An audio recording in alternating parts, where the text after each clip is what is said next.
اعلیٰ اخلاقیات کی ضد ہیں۔ پہلے آپ تو تب ہوتا ہے کہ جب پیٹ کی بھوک اور غم روزگار نہ ہو۔ 2+2 4 روٹیوں کی بجائے 2+2 4 تو تب ہوتے ہیں کہ جب پیٹ کی بھوک اور غم روزگار نہ ہو۔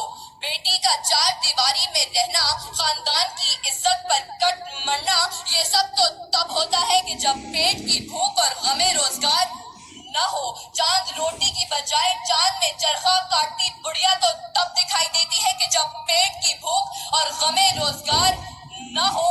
فاقوں نے تصویر بنا دی آنکھوں میں، گول جو بھی چیز ہو روٹی لگتی ہے۔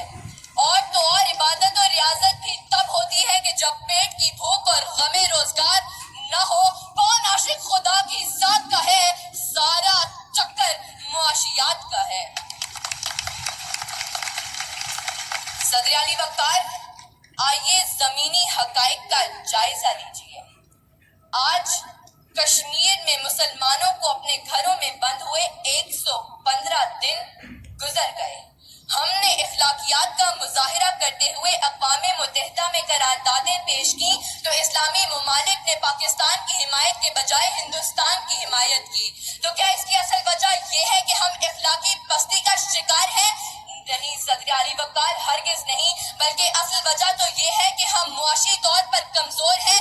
اس کمزوری کا علاج بھارت کی عالمی معیشت ہے۔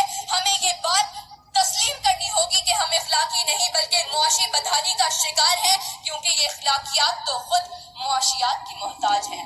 صدر علی وقار، میرے ان تمام دلائل کے باوجود اگر اب بھی کوئی یہ یقین رکھتا ہے اور باضد ہے کہ ہم معاشی نہیں بلکہ اخلاقی بدحالی کا شکار ہیں، تو اس سے بس ایک ہی سوال کرتے ہوئے میں اجازت چاہوں گی کہ وہ جس کا ایک ہی بچہ ہو بھوکا 8 پہروں سے، بتاؤ اہل دانش تم وہ گندم لے کہ تختی لے۔ شکریہ۔